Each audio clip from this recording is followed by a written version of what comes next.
बिस्मिल्लाहिर्रहमानिर्रहीम। अस्सलाम वालेकुम। उम्मीद करता हूँ आप सब खैरियत से होंगे। परदेसी फूड चैनल में आपको खुश आमदीद। आज मैं बनाने लगा हूँ शिमला मिर्च और आलू की सब्ज़ी। इसकी रेसिपी आपके साथ शेयर करेंगे। तो सबसे पहले मैं आपको चीज़ें दिखा देता हूँ इसके लिए हमने क्या क्या लिया है। शिमला मिर्च है 2 किलो, आलू भी तकरीबन इसमें 1.5 किलो के करीब हम डालेंगे, छोटे साइज़ के 3 प्याज, लहसुन, अदरक, टमाटर और सब्ज़ मिर्च, ये चीज़ें हमने ली हैं। तो सबसे पहले इन चीज़ों की कटिंग कर लेंगे, तो फिर इसका मसाला तैयार करेंगे। तो चलें शुरू करते हैं।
कटिंग सारी हो गई है, अब मसाला तैयार कर लेंगे।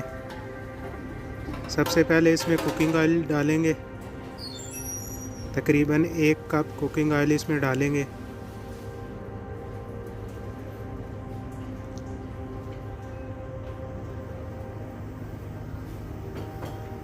अब प्याज डालेंगे और प्याज को लाइट ब्राउन कर लेंगे।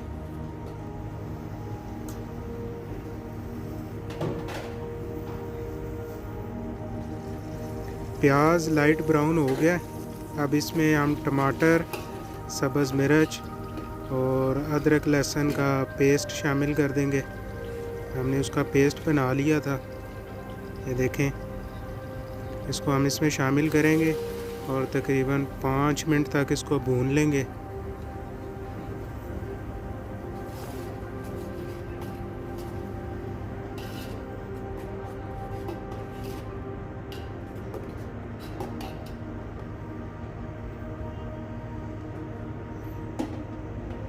पाँच मिनट तक इसको भून लेंगे, फिर इसमें मसाले डालेंगे।